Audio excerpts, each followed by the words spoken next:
Hello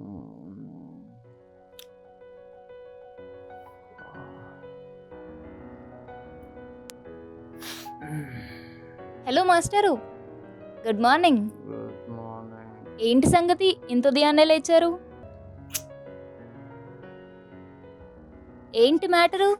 ఏ పొద్దు పొద్దున్న నసపెట్టకే. అరే, ఎందుకంత చిరాకు? ఎక్కడికి వెళ్తున్నావో చెప్పొచ్చుగా. ఎక్కడికి వెళ్తాం రా, రోజు అది ఆఫీస్కి కదా పోయేది. ఓ, అడగాలంటే ఏదోలా ఉంది. కొంచెం ఈ రోజన్నా నన్ను. నెవర్. నీ వల్ల ఎంత డ్యామేజ్ అయిందో తెలుసా నాకు. అరే, ఎందుకంత చిరాకు? నేనేమన్నానని ఇప్పుడు? ఇదిగో టవల్ మర్చిపోయావు. మాకు తెలుసులే. కోపానికి ఏం తక్కువ లేదులే. ఆ, మాస్టరు, నీ మంచి కోసమే కదా మాస్టరు చెప్తుంది. మ్మ్. అరే, నా మాట వినడే. ఈరోజు ఏదో ఒకటి చెప్పి నన్ను తీసుకెళ్లేలా చేయాలి.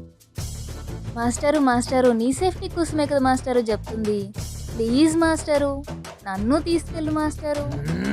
క్లాస్మేట్ని చూసాను, రూమ్మేట్ని కూడా చూసాను, కానీ నువ్వు నాకు హెల్మెట్లా తయారవుతున్నావు. చూసావా ఎంత పోయిందో? మొత్తం నీ వల్లే. అరే, ఎందుకంత కోపం?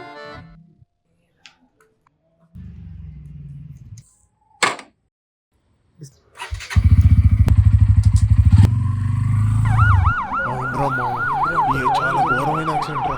ఏం చేద్దాం, దేవుడు అంతా తీసుకెళ్తా, మనం ఏం చేస్తాం? ఏమైంది హాయ్ భయ్యా? బ్రో, యాక్సిడెంట్ జరిగింది బ్రో. ఎట్లా? మనోడు హెల్మెట్ పెట్టుకోకుండా డ్రైవ్ చేసుకుంటూ వెళ్తున్నాడు, స్కిడ్ అయి పడ్డాడు, తలక తగిలింది, స్పాట్ డెడ్ బ్రో. హెల్మెట్ వేసుకోలేదా? అవును బ్రో, అట్లీస్ట్ హెల్మెట్ వేసుకుంటే కనీసం బతికేవాడు బ్రో. హెల్మెట్ నన్ను తీసుకెళ్తే నీకే కదా మంచిది అవును మాస్టరు. బ్రో, ఎక్కడికి వెళ్తున్నారు? ఏం లేదు, ఆఫీస్కి వెళ్తా. జాగ్రత్త బ్రో, హెల్మెట్ వేసుకోండి, మీ మంచి కోసమే. సరే, okay bro, bye. Bye bro. దీన్ని ఎలాగైనా కన్విన్స్ చేసి తీసుకెళ్ళాలి. దీన్ని ఎలా కన్విన్స్ చేయాలో ఏంటో. బా. ప్రమాదం అయిందా? ఆ, ఖచ్చి. ఒక విధంగా అలా ఉంటుంది. ఉమ్, అలా కాదురా, ఒక విధంగా చూస్తే నువ్వు చెప్పింది కూడా కరెక్టే. ఆహా, ఆ, మరి ఇందాక లేదు హెల్మెట్ అన్నావు. అవునా? అన్నానా? లేదే. బానే ఎక్స్ట్రాలు. ఓరు బాబా, ఆపరా. తప్పు నాదే, ఇంకా జీవితాంతం నేను వదలను. దా